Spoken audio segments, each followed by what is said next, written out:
सभी को अपनी वृत्ति को पावरफुल बनाने की बात की है कि कैसे हम ये जो वृत्ति है, जो हमारे संकल्प हैं, वो वायुमंडल को प्रभावित करते हैं। तो बाबा ने हम सभी को ये बताया कि हमारे मन में हर आत्मा के प्रति रहम और कल्याण की वृत्ति हो और जैसे ही ये वृत्ति होगी तो उसका वाइब्रेशन चारों तरफ फैलेगा और जैसे वायरलेस से वाइब्रेशन कैच करते हैं साइंस के द्वारा सभी, तो जब हमारी वृत्ति पावरफुल होगी तो उसका वाइब्रेशन हर आत्मा को बहुत स्पष्ट अनुभव होगा। जैसे कि टेलीविजन से आवाज को सुनते हैं, रेडियो से आवाज को सुनते हैं। तो बाबा ने कहा कि हर एक की वृत्ति इतनी पावरफुल हो जो चारों तरफ जो है उसका वाइब्रेशन हर आत्मा को आकर्षण करे। तो बाबा ने मुरली में वृत्ति और वाणी की सर्विस साथ साथ करने को कही है, क्योंकि वृत्ति बहुत सूक्ष्म होती है और सूक्ष्म का प्रभाव बहुत ज्यादा होता है। जैसे साइंस में भी एटॉमिक एनर्जी, न्यूक्लियर एनर्जी, उसका प्रभाव बहुत होता है। तो बाबा ने यहाँ पर भी हम सभी आत्माओं को, बाबा के सभी बच्चों को अपनी वृत्ति द्वारा रूहानियत का वाइब्रेशन चारों तरफ फैलाने को कहा है। तो अभी सभी मुरली को ध्यान से सुने, अपनी आत्मिक स्थिति में स्थित हो जाएं।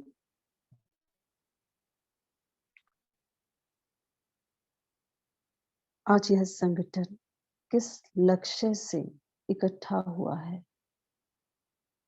संगठन में प्राप्ति तो होती है, लेकिन आपस में मिलने का लक्ष्य क्या रखा है? कुछ नया प्लान सोचा है?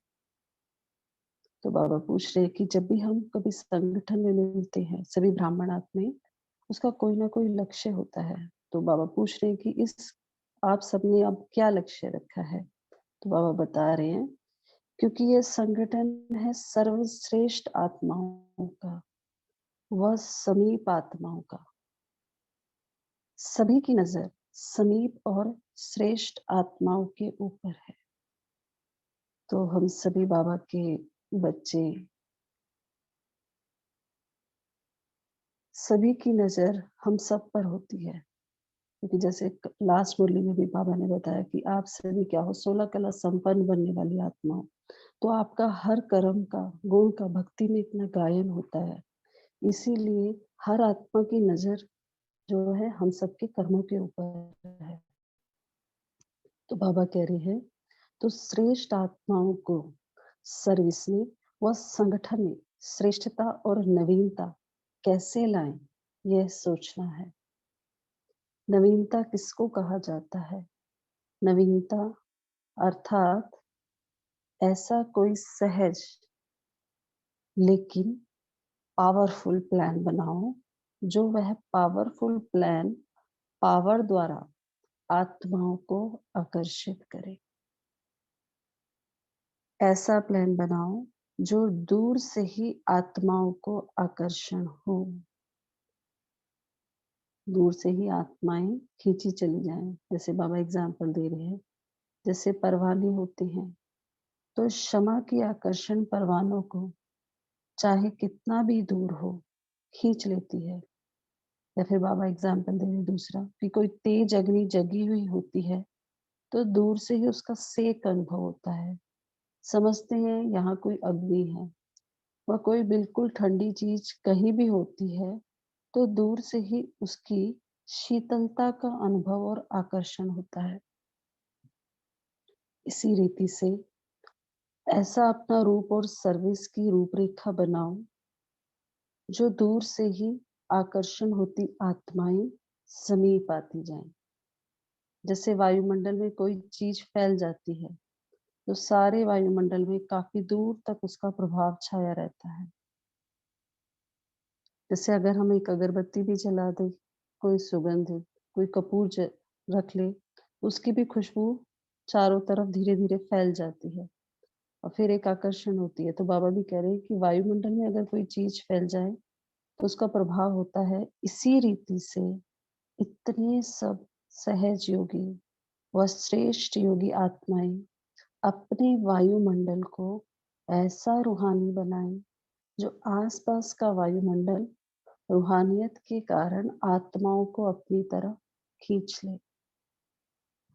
तो बाबा ने हम सभी को क्या काम दिया है कि हम अपना वायुमंडल जो योग का वाइब्रेशन है या हमारा जो भी हमारे संकल्पों का वाइब्रेशन है, वृत्ति है, वो इतना रूहानी हो कि उसके आसपास के वायुमंडल में जो रूहानियत हो वो आत्माओं को खींचे अपनी तरफ।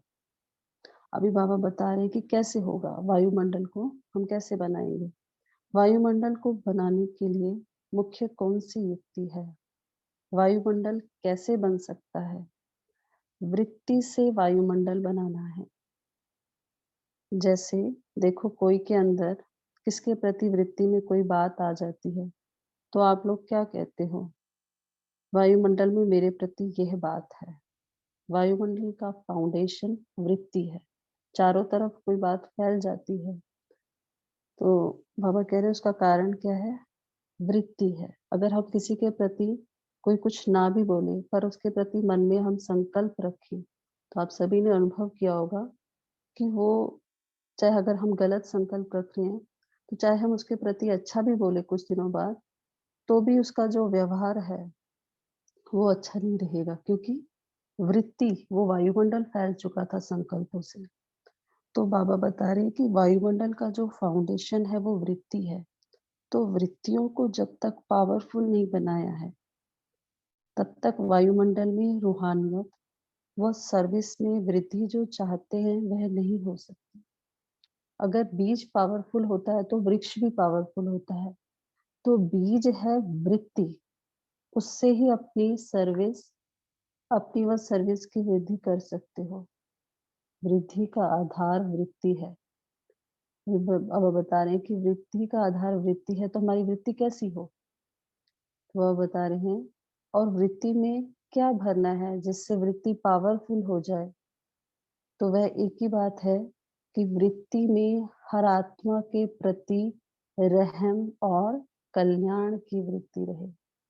बहुत ही इम्पोर्टेंट बात है, सभी नोट करें कि हम सभी चाहते हैं कि बाबा का संदेश चारों तरफ फैले या हम बाबा को प्रत्यक्ष करें चारों तरफ। तो उसके लिए हमें रूहानी वायुमंडल फैलाना है। रूहानी वायुमंडल फैलाने के लिए हमें क्या करना है, हमें अपनी वृत्ति को पावरफुल बनाना है। और वृत्ति को कैसे हम पावरफुल बनाएं, उसके लिए हमारे मन में, हमारे अंदर हर एक के प्रति क्या हो, रहम और कल्याण की वृत्ति हो। कई बार हम सब परिवार में रहते हैं तो एक लिमिटेड हो जाता है कि हमारे परिवार की ये आत्मा आगे बढ़े या इसका कल्याण हो।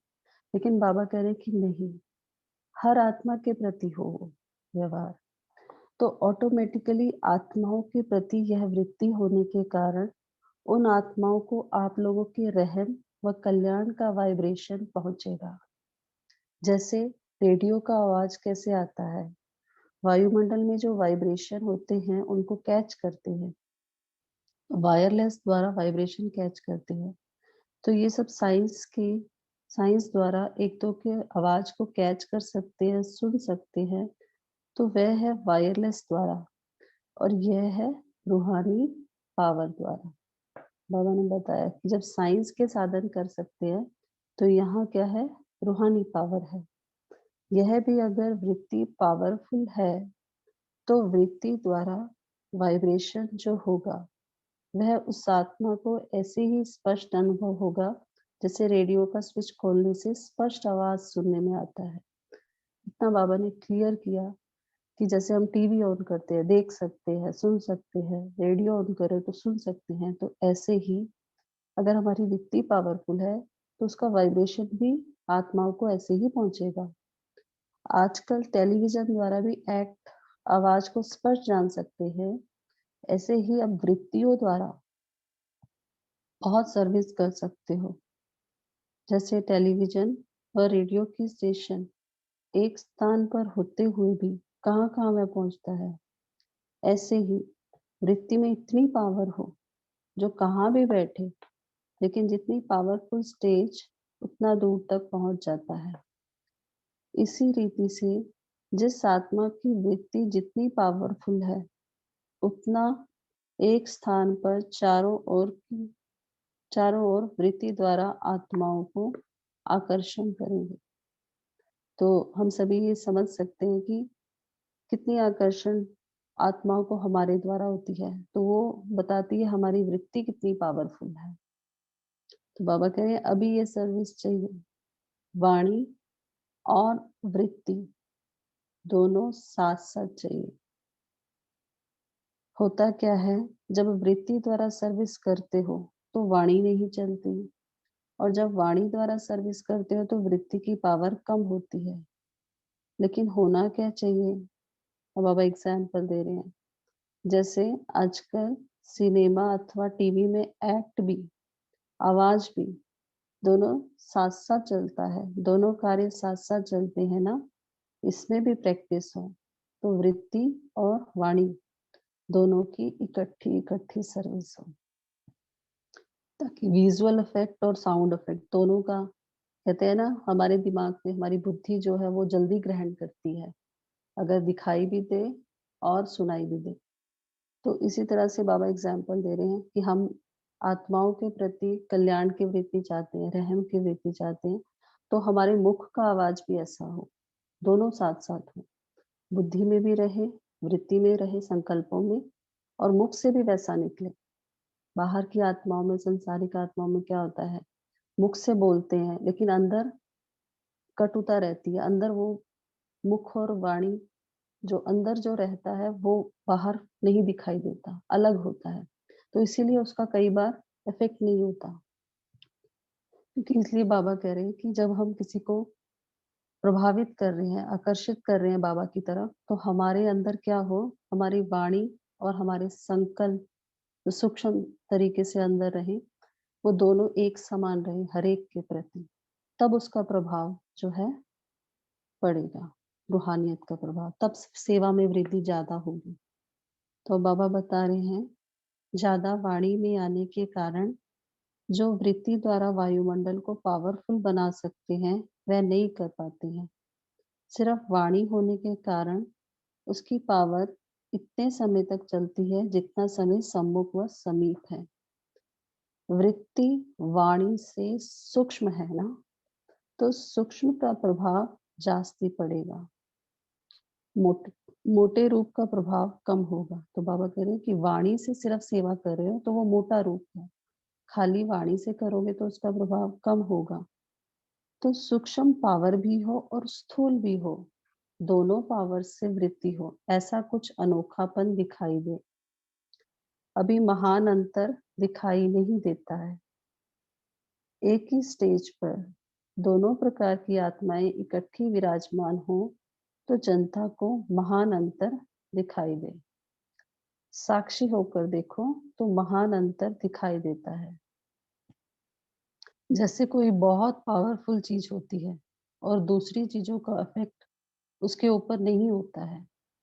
यहाँ भी अगर स्थूल स्टेज पर अपनी सूक्ष्म पावरफुल स्टेज है, तो दूसरे भले कितना भी पावरफुल बोले, लेकिन वायुमंडल में उनका प्रभाव नहीं पड़ सकता। जैसे दिखाते हैं कि बहुत सारे गुरु हैं, महात्मा हैं, वो भी बोलते हैं, लेकिन बाबा कह रहे हैं कि प्रभाव किसका पड़ता है? कथा सुन के आते हैं, घर आकर वैसे ही रहती हैं आत्माएँ। बाबा कह रहे हैं कि किसका प्रभाव ज़्यादा होगा? जो सूक्ष्म प्रभाव है, कि बेशक वो मुँह से बोल रहे हैं, लेकिन लोगों में परिवर्तन नहीं आ रहा है। तो वो परिवर्तन कब आएगा? जब वो आत्मा बोलेगी, जो खुद परिवर्तन किया हुआ है।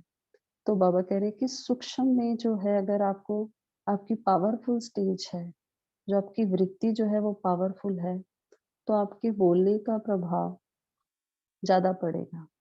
तो बाबा कह रहे हैं कि यहाँ भी अगर स्थूल स्टेज पर अपनी सूक्ष्म पावरफुल स्टेज है, तो दूसरे भले कितना भी पावरफुल बोले, लेकिन वायुमंडल में उनका प्रभाव नहीं पड़ सकता।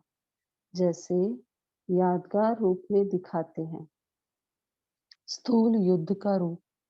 एक तीर आया, एक तरफ तीर आया और रास्ते में उसको कट कर दिया। तीर निकला और वहां ही खत्म कर दिया। यह वृत्ति से ही वायुमंडल को पावरफुल बना सकते हो। तो बाबा बता रहे हैं, क्या एग्ज़ाम्पल दिया बाबा ने स्थूल युद्ध का यहाँ पर? जैसे कि टीवी में नाटक दिखाए हुए हैं, महाभारत का सीरियल या रामायण का सीरियल, तो उसमें क्या दिखाया है कि जिसकी बहुत पावरफुल स्टेज होती है, तो वो क्या करता है, जो दूसरे का प्रभाव पड़ रहा है, वो उसको वहीं ख़त्म करता है। अपने ऊपर उसका प्रभाव नहीं आने देता उस तीर का या जो भी युद्ध का है। तो यहाँ पर भी ये एग्ज़ाम्पल बाबा दे रहे हैं कि अगर आपकी वृत्ति पावरफुल है, तो जो दूसरा कैसा भी वातावरण है, कैसी भी वृत्ति वाला है, उसका प्रभाव आपके ऊपर नहीं होता है। तो बाबा यहाँ ये एग्ज़ाम्पल देके बता रहे हैं कि यह वृत्ति से ही वायुमंडल को पावरफुल बना सकते हो। अभी कहाँ-कहाँ अपनी स्टेज की कमी होने के कारण अपनी स्टेज पर अन्य आत्माओं का प्रभाव वायुमंडल पर पड़ता है। क्यों? क्यों पड़ता है हमारे पे दूसरी आत्माओं के वायुमंडल का प्रभाव? कारण क्या है? बाबा बता रहे हैं, वृत्ति द्वारा आत्माओं को रूहानियत का घेराव नहीं डाल सकते हो। जैसे कोई भी आत्मा को पकड़ना होता है, तो घेराव ऐसा डालते हैं जो निकल ही ना सके। वृत्ति द्वारा रूहानियत का घेराव वायुमंडल में डालने से कोई भी आत्मा रूहानी आकर्षण से बाहर नहीं निकल सकती। कितनी वेरी इंपॉर्टेंट बात है। बाबा हम सभी को कह रहे हैं कि आपकी जो वृत्ति है, वो एक घेराव की तरह काम करे। इतनी पावरफुल हो रूहानियत की वृत्ति कि कोई भी आत्मा जब उस घेराव के अंदर आए, उस वातावरण के प्रभाव में आए, उसको इतनी रूहानियत की आकर्षण हो कि वो उससे बाहर ही ना निकल सके। ऐसी अभी सर्विस चाहिए, क्योंकि वह करामात देखने को हिरे हुए हैं ना, तो सब सोचते हैं कोई करामात दिखावे। लेकिन यहाँ करामात की बजाय कमालियत दिखानी है। उन्हों की है रिद्धि सिद्धि द्वारा करामात, और आप लोगों का है वृत्ति द्वारा कमालियत दिखाना। अभी कोई कमालियत दिखाते हैं, उन्हों को विशेषता का अनुभव ज़रूर होना चाहिए। तो बाबा एग्ज़ाम्पल दे रहे हैं कि बाहर जो है रिद्धि-सिद्धि वाले होते हैं, वो कुछ-कुछ कला करके दिखाते हैं कि आग में चल के दिखा रहे हैं, कोई ऐसा कार्य करके दिखा रहे हैं, तो सभी को उनको आकर्षण होती है आत्माओं को। लेकिन बाबा कह रहे हैं, आप जो यहाँ पर करामात दिखाओगे, जो कमाल दिखाओगे, वो किसकी कमाल है? वो वृत्ति की है। बहुत सूक्ष्म बात है कि हम सभी की जो संकल्प हो, वो अंदर इतने पावरफुल हो, इतनी हर एक के प्रति शुभ भावना, शुभ कामना से संपन्न हो कि उसका जो वायुमंडल है चारों तरफ, वो रूहानियत का हो। और जैसे रिद्धि-सिद्धि की तरफ आत्माएँ आकर्षित हो जाती हैं, वो तो सूक्ष्म थोड़े टाइम के लिए है। लेकिन हमारा जो घेराव हो रूहानियत का, वो इतना पावरफुल हो कि आत्मा उससे बाहर ही ना आ सके। तो बाबा कह रहे हैं कि आत्माओं को इसका अनुभव होना चाहिए, ऐसी कमाल आप दिखाओ। तो बाबा बता रहे हैं, होता क्या है कि आत्माओं का अल्पकाल का प्रभाव कहाँ-कहाँ पड़ जाता है। उन्हों को नोट करते हो, ये कैसे करते हैं, ये कैसे बोलते हैं। इसी कारण अपनी अथॉरिटी का जो फ़ोर्स होना चाहिए, वह दूसरी तरफ दृष्टि जाने से कमज़ोर हो जाता है, क्योंकि यह भी बड़ा सूक्ष्म नियम है। जबकि वायदा है वृत्ति में, सुनने में, देखने में, सोचने में, एक के सिवाय और कोई नहीं। तो बाबा बता रहे हैं कि आप जब आत्माएँ अपनी वृत्ति के बारे में बाबा बोल रहे हैं कि आपका ध्यान अगर दूसरों की तरफ जाएगा कि वो कैसे सुना रहे हैं, वो कैसे बोल रहे हैं, तो दूसरों की तरफ आप जब जाते हो, जब ध्यान जाता है, तो उसका जो वृत्ति है, वो पावरफुल नहीं रहती है। एक सूक्ष्म नियम की बात बाबा ने कही है कि आपकी वृत्ति में, आपके सुनने में, देखने में, सोचने में सिर्फ एक बाबा हो, एक का ही हमें आकर्षण रहे, दूसरों का नहीं। तो जब दूसरों की तरफ हमारा ध्यान जाता है, तो उससे जो है, जो फ़ोर्स होना चाहिए हमारी रूहानियत का, अथॉरिटी का, वो नहीं रहता है। ये बहुत सूक्ष्म बात बाबा ने हम सभी को क्लियर की है कि हम सभी बोलते हैं, बाबा का संदेश देते हैं, चाहते हैं कि वृत्ति पावरफुल रहे, लेकिन कई बार नहीं हो पाती है। उसका कारण क्या है कि हमारे देखने, बोलने, सुनने में दूसरों का प्रभाव है कहीं न कहीं। सिर्फ एक बाबा रहे, एक का ही प्रभाव रहे हमारे ऊपर, तब जो है उसका प्रभाव, तब वृत्ति पावरफुल होगी। अब बाबा बता रहे हैं, आत्माओं के प्रभाव को बुद्धि में रखते हुए व आत्माओं के प्रभाव को देखते हुए करना, यह भी सूक्ष्म में लिंक टूट जाती है। देखो बाबा ने कितने अच्छे से क्लियर किया। अगर हमारे ऊपर आत्माओं का प्रभाव है बुद्धि में कि उसने कैसे किया, वहां कैसे किया जाता है, तो अगर आत्माओं का प्रभाव हमारे ऊपर होगा तो बाबा से जो सूक्ष्म जो लिंक होता है वो टूट जाता है सूक्ष्म में। तो बाबा बता रही हैं, जैसे शुरू शुरू में मस्त फकीर रमता योगी थे, अपनी नॉलेज की पावर को प्रत्यक्ष करने में समर्थ थे।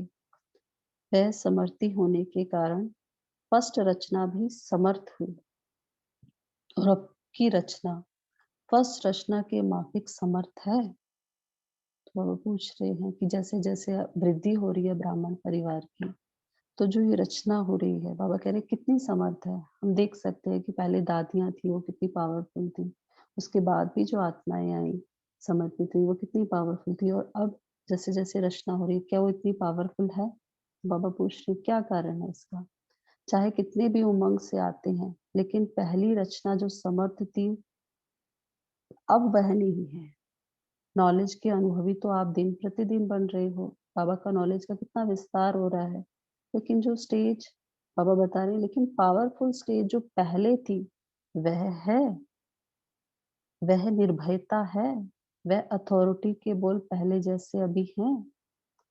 तो बाबा बता रहे हैं, क्यों नहीं है उसको क्लियर कर रहे हैं कि जैसे कभी कोई चीज़ को ज़्यादा रिफाइन करते हैं, तो रिफाइन भले हो जाती है, लेकिन पावरलेस हो जाती है। ज़्यादा रिफाइन करते जाओ तो क्या होगा? पावरलेस हो जाती है।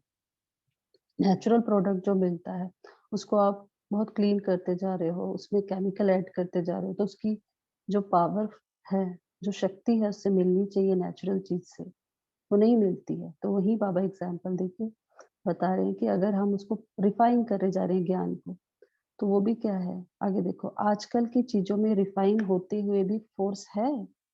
तो यह भी नॉलेज का रूप रिफाइन हो गया है, टैक्ट रिफाइन हो गई है, लेकिन फोर्स कम है।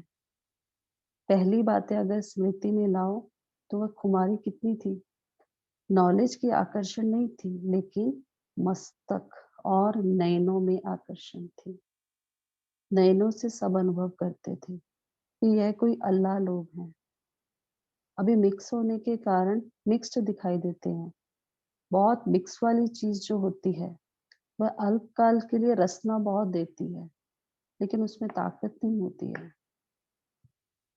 जैसे चटनी कितनी चटपटी होती है, कितने एग्जाम्पल दे रहे बाबा खाने की चीज से, लेकिन उसमें पावर है। सिर्फ अल्पकाल के लिए जीभ का रस आकर्षण करता है, तो यह भी बहुत मिक्स करने से अल्पकाल के लिए सुनने में बहुत अच्छा लगता है, परंतु पावर नहीं है। ज्ञान को हम बताने के लिए कई चीजें उसमें बाहर का भी ऐड करके सुनाएं अगर, तो बाबा कह रहे हैं कि ज्ञान को तो रिफाइन कर रहे हैं उसको समझाने के लिए, लेकिन उसके अंदर जो पावर होनी चाहिए, ज्ञान का प्रभाव जीवन में दिखाई देना चाहिए, वो नहीं है। तो वही बाबा कह रहे हैं कि जैसे ताकत की चीज एनर्जी को बढ़ाती है और एनर्जी सदा काल का साथी बन जाती है, इसी रीति से अथॉरिटी और ओरिजिनलिटी के बोल, जो बोल है वह सदा काल के लिए शक्ति रूप बना देते हैं और जो रमणीक रूप व मिक्स रूप करते हैं, मतलब उसको ज्ञान को अच्छा इंटरेस्टिंग बनाने के लिए जो बाहर का ऐड करते हैं, तो बाबा ने कहा जो रमणीक रूप व मिक्स रूप करते हैं वह सिर्फ अल्पकाल के लिए रुचि में लाते हैं। आत्माओं को रुचि में लाना है या शक्ति बननी है? बाबा पूछ रहे हैं क्या करना है? शक्ति उन्हों को सदा काल के लिए आकर्षित करती रहेगी और रुचि अभी है, फिर दूसरी कोई बात सुनी तो उस तरफ रुचि होने के कारण वहीं खत्म हो जाएगी। तो ऐसा अभी रमता योगी हो। ऐसे अनुभव होने चाहिए जैसे कोई बड़े-बड़े महात्माएँ होते हैं, बहुत समय गुफाओं में रहने के बाद सृष्टि पर आते हैं सेवा के लिए। ऐसे जब स्टेज पर आते हो, तो यह अनुभव होना चाहिए कि यह आत्माएँ बहुत समय की अंतर्मुखता, रूहानियत की गुफा से निकलकर सेवा के लिए आई हैं। बहुत महीनता से बाबा ने उसको एक्सप्लेन किया है कि जब आप स्टेज पर सेवा के लिए आ रहे हो, तो आपका जो पीछे का बैकग्राउंड पुरुषार्थ है, वो क्या हो? वो पुरुषार्थ हो अंतर्मुखता का, रूहानियत का। तो बाबा ने उसको सन्यासियों से कंपेयर करके बताया कि वो लोग गुफा में तपस्या करते हैं, फिर जब बाहर आते हैं, तो उसकी कितनी पावर होती है। तो सबको अनुभव होता है सेवा की किस तरह की बड़े बहुत बड़े महात्मा हैं। तो इसी तरह बाबा ने कहा जब आप सेवा के लिए स्टेज पर आ रहे हो, तो आपको किस गुफा में रहना है? स्थूल गुफा की बात नहीं की बाबा ने, आपको अंतर्मुखता में रहना है, रूहानियत की गुफा में रहना है। तो आपका बाबा ने कहा तपस्वी रूप दिखाई दे, बेहद की वैराग की रेखाएँ सूरत से दिखाई दे। कोई थोड़ा-सा वैरागी होता है तो उनकी झलक सिद्ध करती है ना कि ये वैरागी है, तो बेहद की वैराग्य वृत्ति दिखाई देनी चाहिए। स्टेज पर जब सर्विस पर आते हो, तो आपकी सूरत ऐसे अनुभव होनी चाहिए जैसे प्रोजेक्टर की मशीन होती है। उसमें स्लाइड्स चेंज होती हैं, कितना अटेंशन से देखते हैं, वह सीन स्पष्ट दिखाई देती है।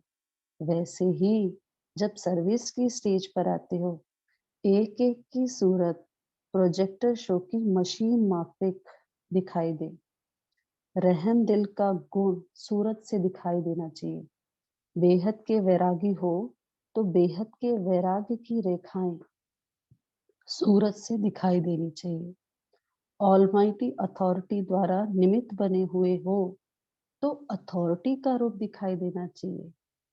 जैसे उसमें भी स्लाइड्स भर लेते हैं, फिर एक-एक स्पष्ट दिखाई देता है। इसी रीति से आत्मा में जो सर्व गुणों के, वो सर्व शक्तियों के संस्कार भरे हुए हैं, वह एक-एक संस्कार सूरत से दिखाई दे। इसको कहा जाता है सर्विस। बाबा ने कितने अच्छे से बताया सर्विस किसको कहे।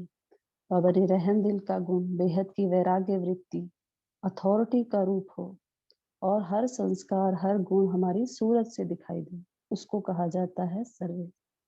जैसे साकार रूप का एग्जाम्पल देखा, सूरत से हर गुण प्रत्यक्ष साक्षात्कार किया।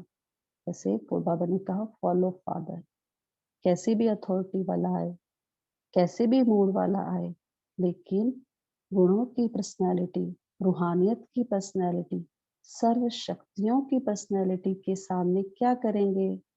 झुक जाएंगे, अपना प्रभाव नहीं डाल सकेंगे। यह वृत्ति द्वारा वायुमंडल पावरफुल बनाने के कारण उन्हों की वृत्ति, उन्हों के अंदर के वाइब्रेशन बदल जाएंगे।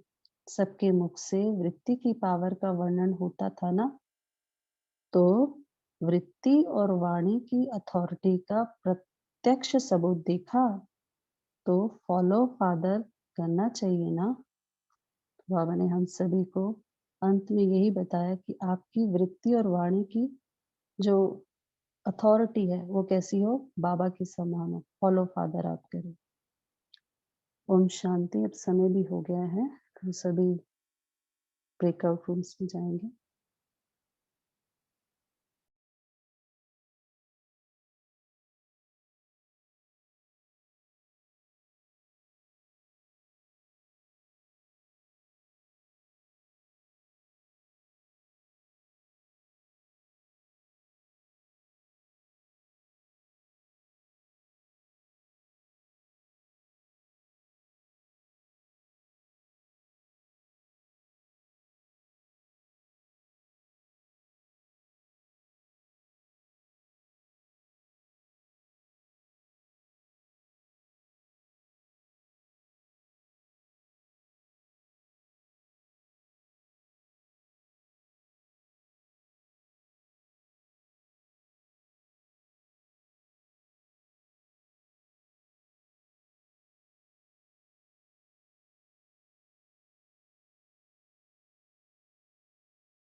शांति। अभी सभी लोग हैंड रेज़ करके अपने पॉइंट्स शेयर करें, बाबा ने क्या-क्या बताया आज हमें।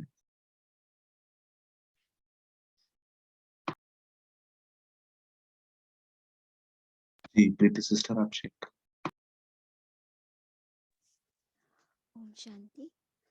जैसे कि बाबा ने कल बताया था कि अपने को 16 कला संपूर्ण बनाना है, और आज बाबा ने टॉपिक दिया पावरफुल वृत्ति वृत्ति से सर्विस में वृद्धि। तो इसमें मैंने 2-3 बातें नोट की। तो पहले बाबा ने बोला कि नवीनता लानी है। तो नवीनता कैसे? कि कोई ऐसा प्लान होना चाहिए जो सहज हो लेकिन पावरफुल हो, जिससे आत्माएं आकर्षित हो। तो हम जो भी गुण धारण कर रहे हैं वो सहज होना चाहिए सबके लिए। वो सरल, मतलब हमें सैंपल बनना है सिंपल बनाने के लिए। तो कोई भी हम कर रहे हैं तो उनको सरल लगे। फिर दूसरी बात बाबा ने कहा कि आप, जबकि आपका वायदा है वृत्ति में, सुनने में, देखने में, सोचने में, सिवाय एक बाप के और कोई नहीं, आत्माओं के प्रभाव को बुद्धि में रखते हुए व आत्माओं के प्रभाव को देखते हुए करना, यह भी सूक्ष्म में लिंक टूट जाता है। तो हम जो भी गुण धारण कर रहे हैं, हमारी वृत्ति सुनने, देखने, चलने में बाबा होना चाहिए। अगर किसी आत्मा को देखकर प्रभावित हो रहा है या कोई आत्मा हमें देखकर प्रभावित हो रही है, तो बाबा से लिंक उसका भी टूट रहा है और हमारा भी टूट रहा है। तो हमारी मन बुद्धि में सिर्फ बाबा होना चाहिए। और तीसरी बात कि शक्ति रूप से ओरिजिनल बोल बोलने, जो बाबा के बोल हो, अथॉरिटी से। तो अथॉरिटी से वही बोल सकेगा जिसने बाबा की उस बात को अप्लाई किया है, और अप्लाई नहीं किया है तो वो फिर रुचि से यहाँ वहाँ की बातें करके रमणीक तो बनेगी, लेकिन वो उसका प्रभाव सदा काल के नहीं होगा, शक्ति रूप नहीं होगा। रुचि से सुनेंगे, फिर दूसरी रुचि की बात आएगी तो वो बात भूल जाएगी। इसलिए सिर्फ एक बाबा, दूसरा ना कोई। और दूसरी बात, जो भी हमारी वाणी और वृत्ति में अंतर है उसको हमें देखना है कि वृत्ति में हमारी क्या है। हम जो बोल रहे हैं बाबा से जोड़ने के लिए बोल रहे हैं, या फिर अपने आप का प्रभाव दिखाना चाहते हैं। तो वृत्ति हमारी सिर्फ बाबा से जुड़ी हुई हो और अंतर्मुखी और रूहानियत हमें दिखाई देना चाहिए। ओम शांति।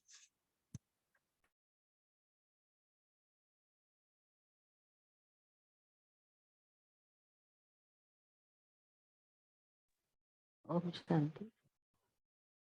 जी, शेयर करें सिस्टर।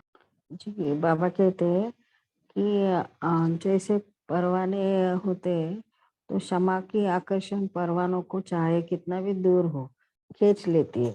वैसे अग्नि जगी हुई होती है तो दूर से ही उसका सेक अनुभव होता है। जैसे यहाँ कोई अग्नि है ऐसे महसूस होता है। वैसे ही शीतलता का अनुभव भी आकर्षण होता है। इसी रीति अपना रूप और सर्विस की रूपरेखा बनाओ जो दूर से ही हमारी आकर्षण होती आत्माएं के समीप आती जाए। जैसे वायुमंडल में कोई चीज फैलती जाती है और सारे वायुमंडल में काफी दूर तक उनका प्रभाव छाया होता है। इसी रीति से इतने सब सहज योगी व श्रेष्ठ आत्माएं अपने वायुमंडल का ऐसा रूहानी बनाए जो आसपास का वायुमंडल रूहानियत के कारण आत्माओं को अपनी तरफ खींच ले। ओम शांति।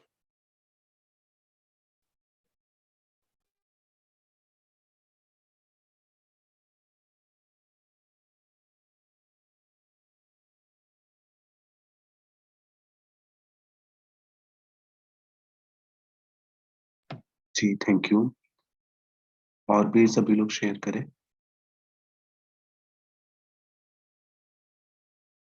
ओम शांति।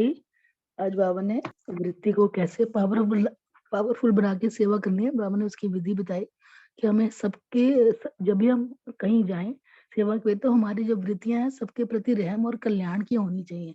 तो जो वृत्तियों का प्रभाव है उसी से है ना वातावरण बनता है। तो वातावरण जितना पावरफुल होगा, पॉजिटिव होगा, तो हम जब वाणी द्वारा किसी को ज्ञान सुनाते हैं तो उनको मतलब अनुभव होता है और टचिंग होती है। बाबा ने कहा कि जब भी किसी को हम ज्ञान सुनाए, वृत्तियों द्वारा वातावरण रहे और हमारी स्मृति में एक बाबा रहे, एक के साथ एक की याद में रहेंगे, क्योंकि हमने एक की प्रत्यक्षता करनी है। तो उससे हमारी वाणी का भी असर पड़ेगा और वृत्तियां जब हमारी सबके प्रति कल्याण की होंगी तो उन आत्माओं को भी अनुभव होगा। ओम शांति। जी, बाबा ने आज रिफाइन के लिए भी बोला है कि जैसे जैसे ज्ञान को रिफाइन करते जाएंगे, वैसे वैसे रिफाइंड चीज पावरलेस होती जाती है। तो वो पावर नहीं है, आकर्षण तो बहुत है। तो वो वाणी का आकर्षण, बाबा ने बोला कि वाणी के साथ वो वायुमंडल, दोनों का बैलेंस हमें रखना है। क्योंकि वाणी के प्रभाव दिखाते हैं तो वायुमंडल नहीं होता, और वायुमंडल बनाते हैं व्यक्ति का, तो वाणी का उतना प्रभाव नहीं। तो दोनों का ही बैलेंस रख के चलना है। और रिफाइंड चीज के लिए बाबा ने क्या बोला, शेयर कर सकते हैं हम सभी। बाबा ने कहा जो जितनी चीज रिफाइंड होती है ना, मतलब उसकी जो ताकत है वो कम हो जाती है। जैसे ओरिजिनल पहले लोग कहते थे देसी घी खाते थे, घर का बना खाते थे, दूध था, पावर था। आजकल ये रिफाइन कर करके ना तो उसकी जो पावर है वो कम होती रहती है। बाबा ने ये बताया आज। ओम शांति। जी, thank you sister.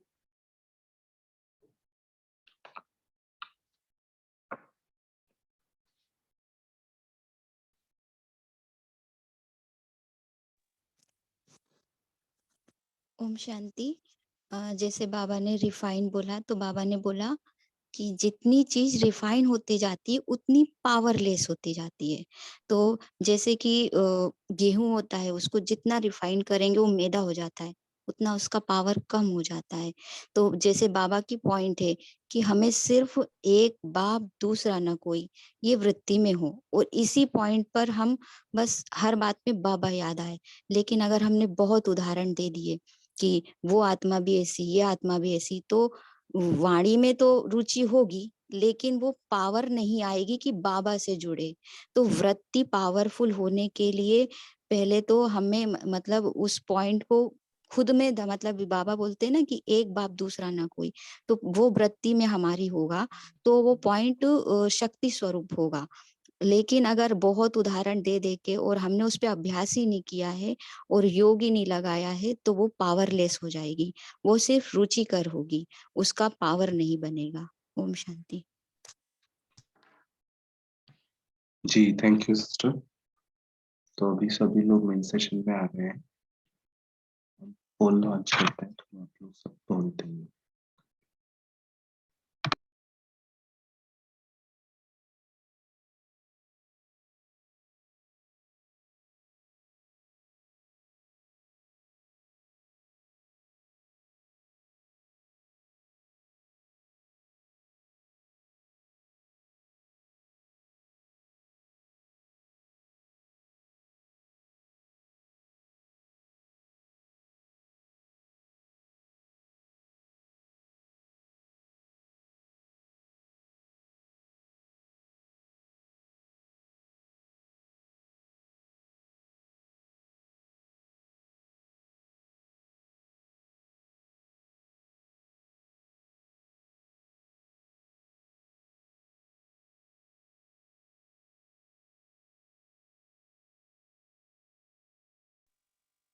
Om Shanti. तो आज के लिए हम सभी ये होमवर्क लेंगे, जैसे बाबा ने कहा है कि आपकी वृत्ति को पावरफुल बनाने के लिए सबसे पहली बात हो कि हमारे मन में हर एक के प्रति रहम और कल्याण की वृत्ति हो। दूसरा बाबा ने कहा आपकी वृत्ति का प्रभाव वायुमंडल पर पड़े, उसके लिए क्या हो, सोचने में एक के सिवाय और कहीं कोई ना हो। तो आपकी जो सूरत है और वो क्या करे, प्रोजेक्टर मशीन की तरह काम करे, जिससे कि आपका तपस्वी रूप, रहम दिल गुण, बेहद की वैराग्य वृत्ति।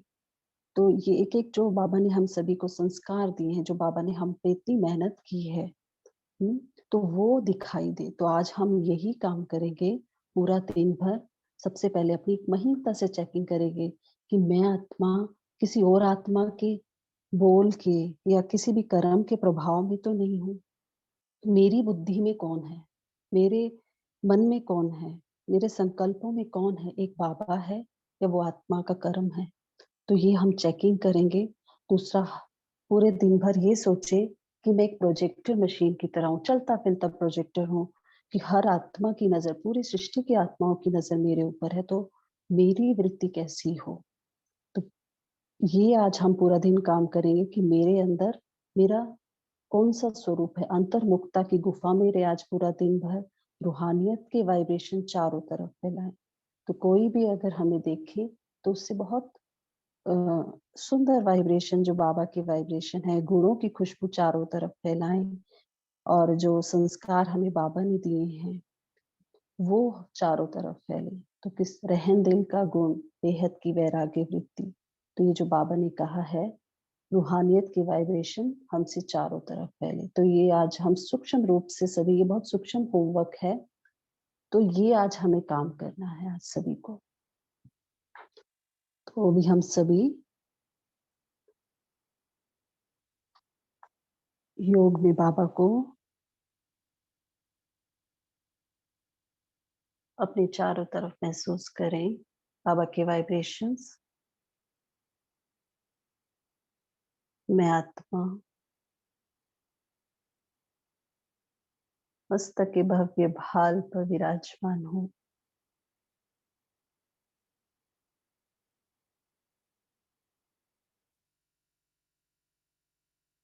अति सूक्ष्म ज्योति बिंदु प्रकाश में स्वरूप है मेरा।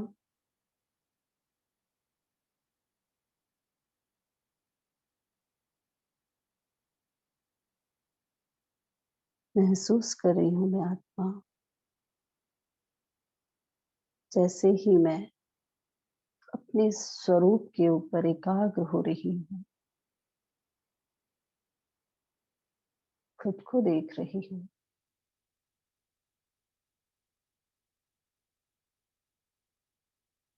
बाहर की सब बातों से मेरा ध्यान हटकर स्वयं की तरफ है। अंतर्मुखता की गुफा में मैं आत्मा विराजमान हूँ।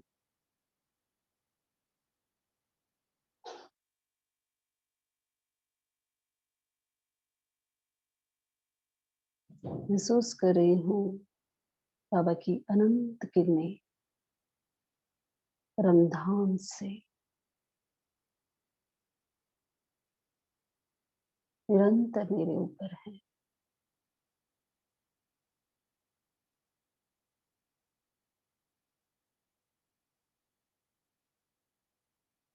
मैं महातपस्विनी महायोगी आत्मा हूँ।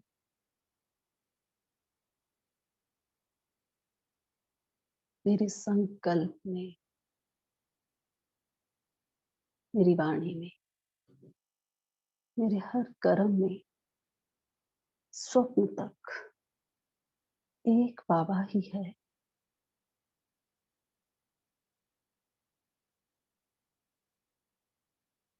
एक बाबा के सिवाय दूसरा कोई नहीं।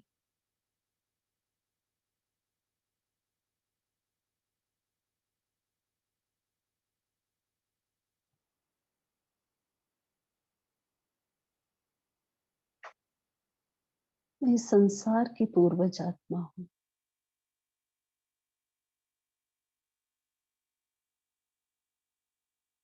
इस सृष्टि रूपी कल्प वृक्ष के बीज रूप बाबा के साथ मैं मास्टर बीज रूप हूँ।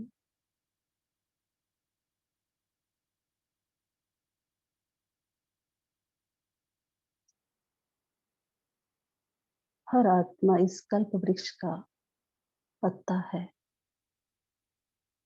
हर एक के प्रति मेरे मन में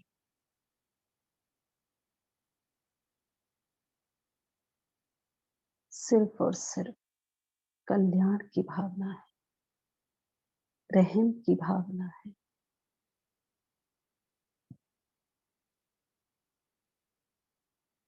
अंतर मन की गहराई से महसूस करें इसे। इस संसार की पूर्वज होने के नाते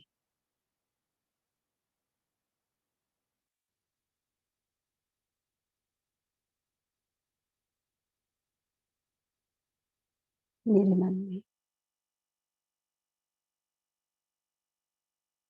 सबके प्रति कल्याण की भावना है।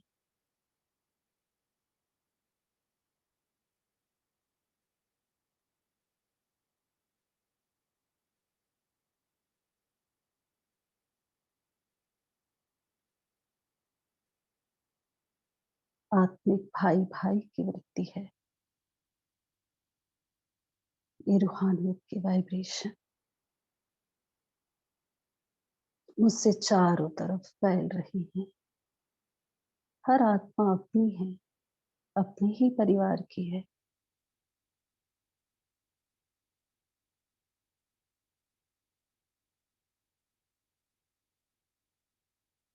सब आत्माओं की नजर मुझ पर है। मैं आत्मा हर कर्म इस तरह से कर रही हूँ जैसे मैं स्टेज पर हूँ।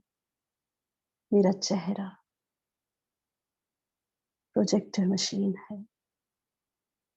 जो भी आत्मा मुझे देख रही है उसे सिर्फ परमात्मा गुण और परमात्मा संस्कार ही दिखाई दे रहे हैं। इतनी अटेंशन से मैं अपना हर कर्म कर रही हूँ।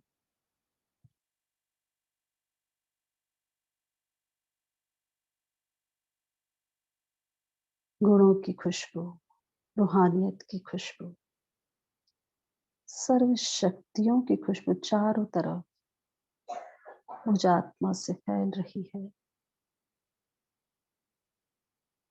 पूरा वायुमंडल शक्तिशाली बन रहा है। परमात्मा प्रत्यक्षता का प्रत्यक्ष सबूत हूं मैं आत्मा। फॉलो फादर करने वाली परमात्मा आज्ञाकारी आत्मा हूं मैं। ओम शांति। ओम शांति। कल सब मिलेंगे फिर से। सभी का धन्यवाद। Have a nice day.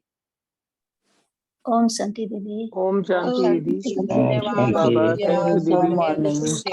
धन्यवाद दीदी। योग शांति। ओम हैव ए गुड डे शांति। To all. नमस्ते। ओम ओम शांति। शांति। ओम शांति। शुक्रिया। ओम शांति दीदी। ओम ओम ओम शांति। शांति। शुक्रिया। ओम शांति। Thank you everyone. Good morning बाबा। ओम शांति।